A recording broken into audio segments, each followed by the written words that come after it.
सभी को जय भारतम जय श्री रामा। स्टडी एडिक्शन में सभी लोगों का हार्दिक स्वागत है। जैसा कि आपने नाम से देखा कि इस चैनल का नाम ही स्टडी एडिक्शन है, तो मैं ज़्यादा कुछ अपने बारे में नहीं कहना चाहता हूं, लेकिन अगर आप हमारे वीडियो के साथ तत्परता के साथ, सानिध्य के साथ, समर्पण के साथ थोड़ी देर, इवन आपसे 5 मिनट रुके रहे, तो आपको इस चैनल का एडिक्शन पड़ने ही वाला है। जैसा कि आपने पहले ही देख लिया होगा आपने थंबनेल में कि हम लोग आज चर्चा करने वाले हैं राज्य व्यवस्था के सामान्य परिचय में कि राज्य व्यवस्था होता क्या है, पॉलिटी क्या है, पॉलिटिकल साइंस क्या है, पॉलिटी का बेसिक स्ट्रक्चर क्या है, कॉन्स्टिट्यूशन क्या है, और इन सभी चीज़ों पे हम लोग चर्चा करेंगे थोड़ा सा। तो थोड़ा सा आप जब बेसिक स्ट्रक्चर आपका क्लियर हो जाता है, तब आप जब सब्जेक्ट में इंटर करते हैं तो आपका इंटरेस्ट बना रहता है। इसलिए ज़्यादा बात ना करते हुए हम लोग आज थोड़ा सा सिंपल सा राज्य व्यवस्था पे परिचय पे बात करते हैं। जैसा कि आपने राज्य व्यवस्था शब्द ही देख लिया कि लिखा है राज्य व्यवस्था। राज्य व्यवस्था को अगर हम तोड़े तो देखो दो शब्द दिख रहा है, एक तो राज्य दिख रहा है, ऊपर से व्यवस्था दिख रहा है। राज्य का मतलब होता है राज्य करना, और राज्य किस पे करना, तो राज्य राज्य पे करना। और यहां आपको ध्यान रखना होगा कि जब हम पॉलिटिकल साइंस में राज्य की बात करते हैं तो राज्य का बात स्टेट से नहीं होता। लाइक दैट तुम सोचो उत्तर प्रदेश, बिहार, झारखंड, मध्य प्रदेश, आंध्र प्रदेश, इससे बारे में नहीं। राज्य का मतलब एक तुम्हारे ऐसे भौगोलिक क्षेत्रफल से है जहां एक आबादी रहती हो, उसका एक सरकार हो, सरकार कैसी हो, सोवरेन हो। तो यहाँ राज्य का मतलब आप अभी एक राष्ट्र से कल्पना कर सकते हैं कि राष्ट्र का तात्पर्य यहाँ राज्य से है, यानी भारत जो है वो एक राज्य के अंतर्गत इसमें आएगा। तो राज्य व्यवस्था क्या है, किसी एक प्रकार के क्षेत्र पे राज्य शासित आकलन से है, और राज्य किस पे किया जाएगा, तो राज्य पे। अब देखो राज्य व्यवस्था में हम समझना चाहें तो सबसे पहले हमें समझना होगा राज्य क्या है, और फिर हम अगर समझ जाएंगे राज्य क्या है तो उसके व्यवस्थाओं का अध्ययन क्या कहलाएगा, राज्य व्यवस्था कहलाएगा। तो सबसे पहले समझो राज्य क्या है। तो इसके लिए थोड़ा सा आप 2 मिनट पहले सोचिए कि इस धरती पर धीरे धीरे सबसे पहले एक कोष के जीव जन्म लिए, धीरे धीरे इवोल्यूशन हुए तो बहुकोष के जीव जन्म लिए, और बहुकोषियों में लगातार इवोल्यूशन होते रहे। तो चाहे ऑस्ट्रेलोपिथेकस मानव हो, जो जावा मानव हो, क्रो-मैग्नन मानव हो, और ये सारे मानव धीरे धीरे करके अंततः होम्योसेपियंस मानव का जन्म हुआ, और हम लोगों के पूर्वज जो थे होम्योसेपियंस थे। तो जब होम्योसेपियंस का जन्म हुआ उसके बाद स्टोन एरा आया। स्टोन एरा में आदमी कैसे थे, नोमैडिक थे, they were naked, they hunted to animal, they ate uncooked food.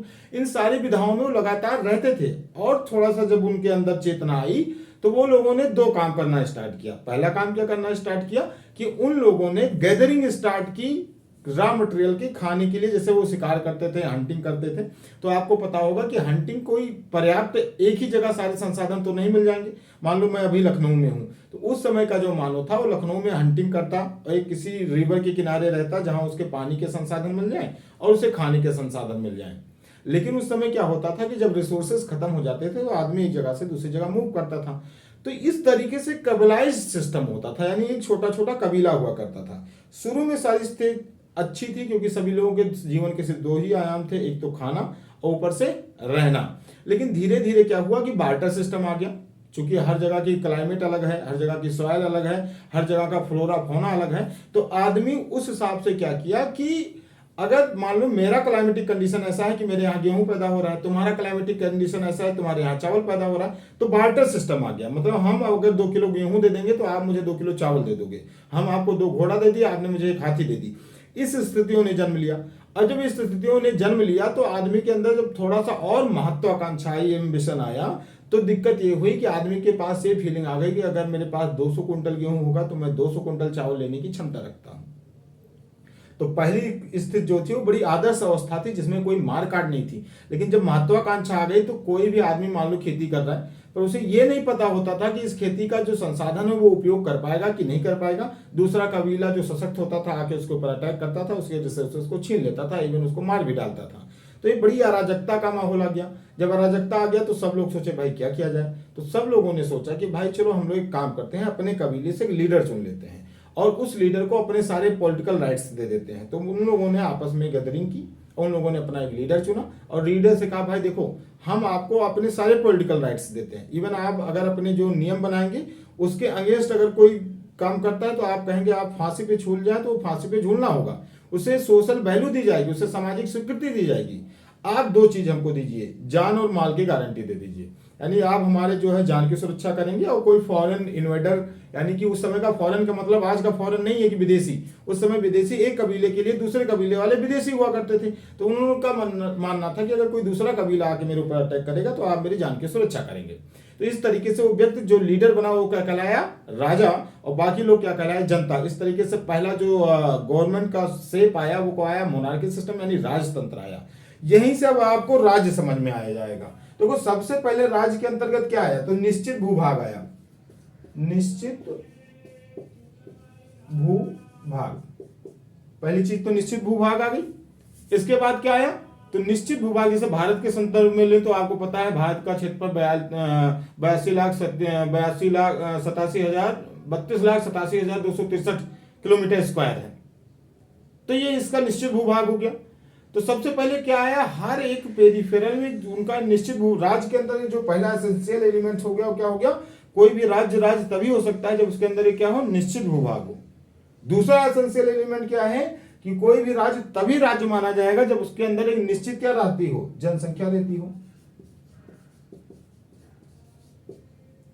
तीसरी बात यह है कि कोई भी राज्य तभी राज्य माना जाएगा जब उस जनसंख्या को रेगुलेट करने के लिए बकायदा एक सरकार हो, चाहे लोकतांत्रिक सरकार हो, चाहे राजतंत्रात्मक सरकार हो, चाहे अधिनायक तंत्र हो, लेकिन एक सरकार का उस राज्य में होना क्या है, कंपलसरी है। तीसरी बात क्या हो गई कि किसी राज्य को राज्य होने के लिए क्या होनी चाहिए, सरकार।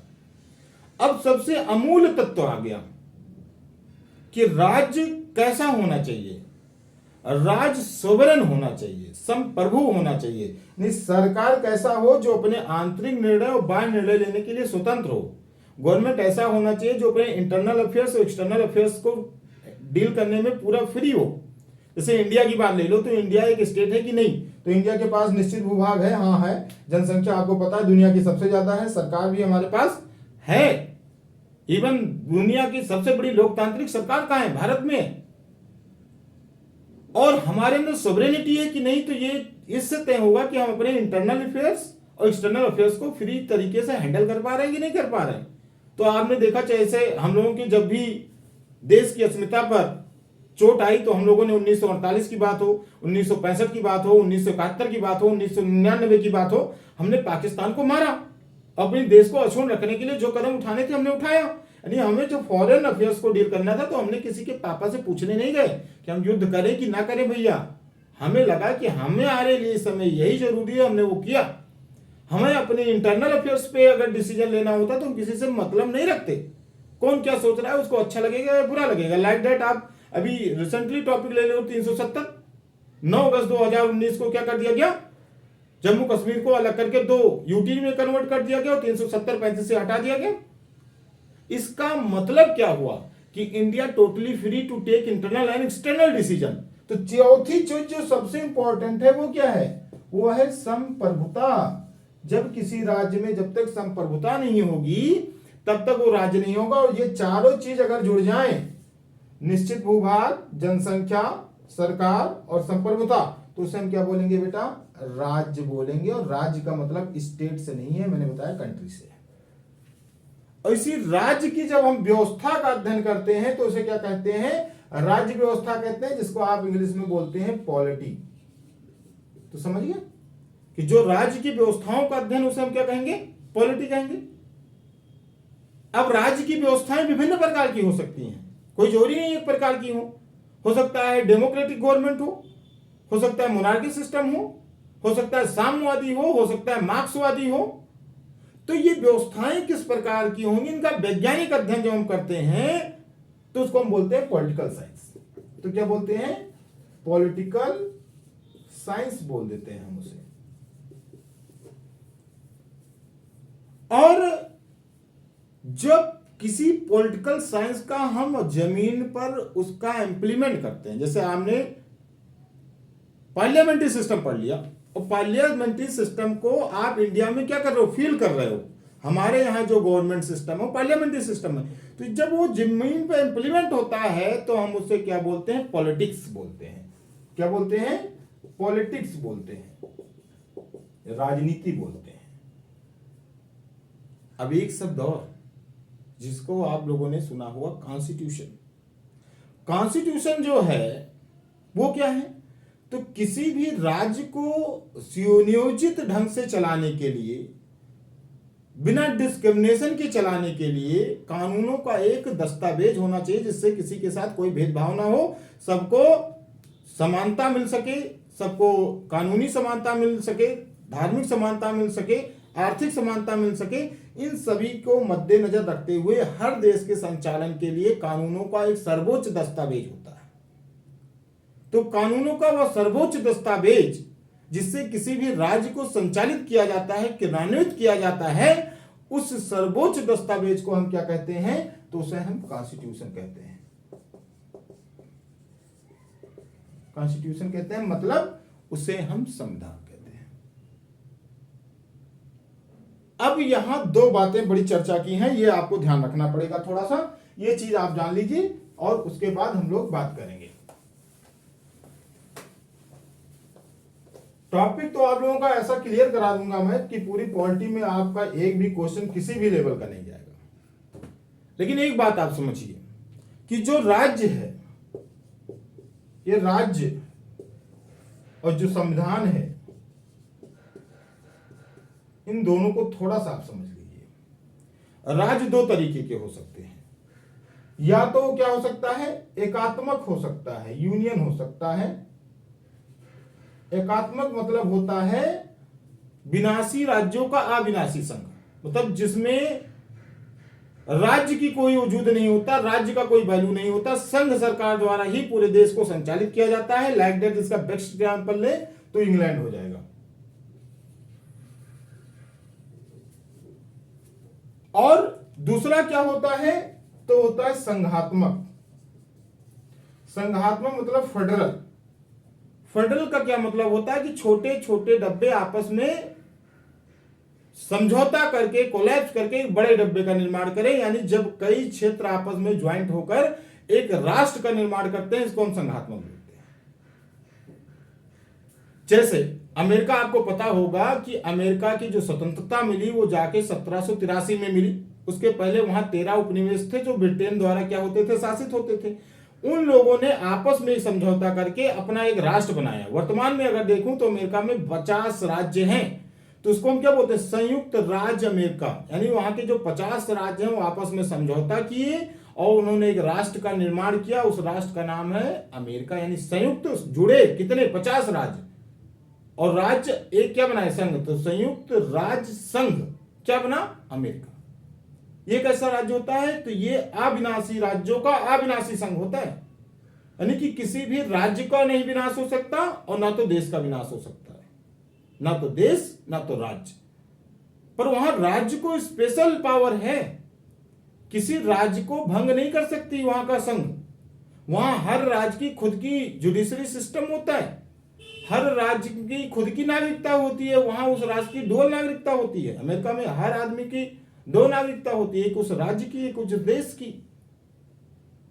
तो जो संघात्मक सरकार है वहां क्या होता है कि वहां संघ को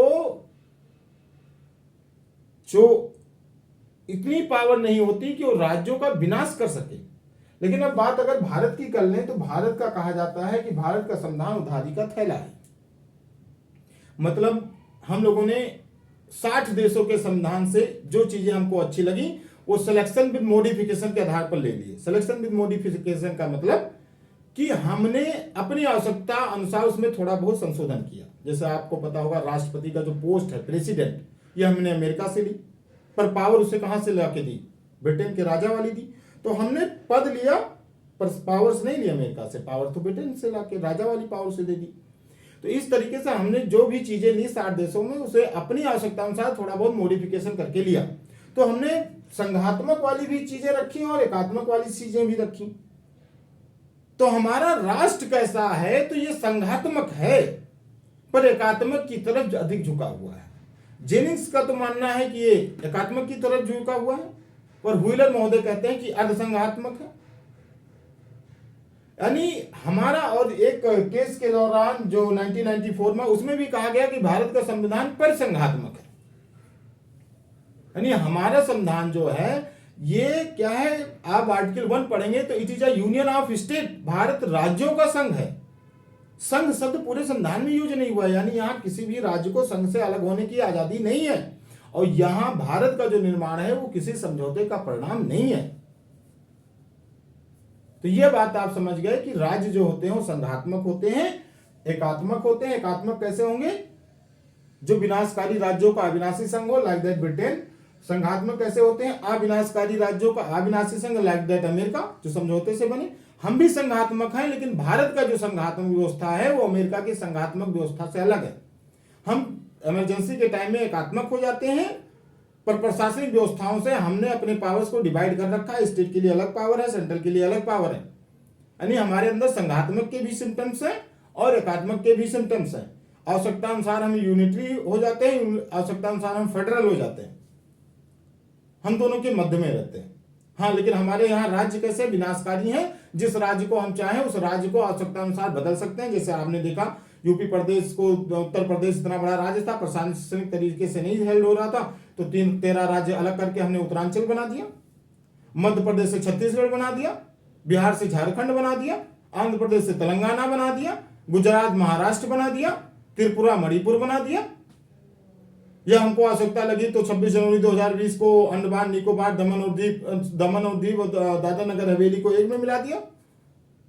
तो हमारे यहाँ राज्य के नाम का परिवर्तन करने का, उसके सीमांकन में परिवर्तन करने का, उसको विखंडित करने का, उसको एक संयुक्त करने का पूरा राइट है। तो आप ये व्यवस्था समझ गए कि क्या है राज्य, क्या है। अब संविधान को 2 शब्दों में आप समझ ले बस। इसके बाद हम लोग इसके बाद नए चैप्टर पे मिलेंगे, नए तरीके से मिलेंगे। आपका संविधान 2 तरीके का हो सकता है, या तो लिखित संविधान और या तो अलिखित। लिखित संविधान आपको पता होगा, एक कॉन्स्टिट्यूशनल असेंबली बैठती है और एक दिन में कुछ समय के अंदर उसे क्या कर देती है, निर्मित कर देती है।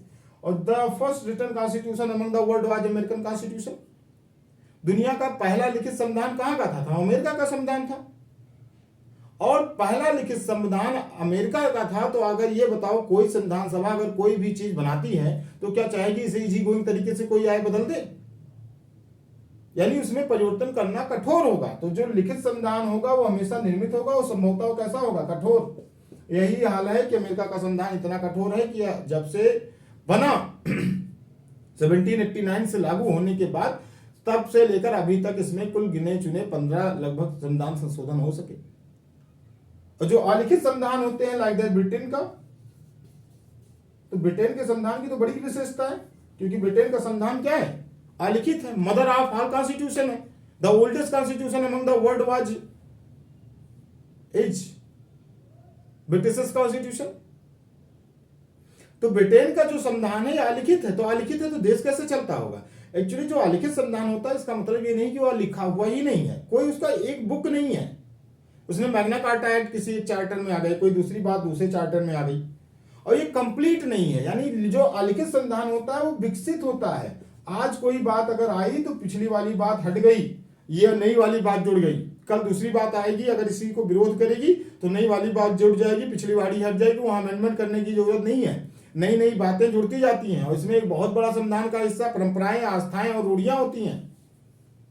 लेकिन मतलब हमारे कहने का मतलब है, अलिखित संविधान का मतलब ये नहीं कि वहां कोई चीज लिखी हुई नहीं है, अलग अलग दस्तावेजों में लिखी है, और वहां कोई अमेंडमेंट करने की जरूरत नहीं, नई नई बातें जुड़ती रहती हैं। यानी लगातार उस संविधान का विकास हो रहा है, आगे भी होता रहेगा, ये आज अनंत तक चलता रहेगा।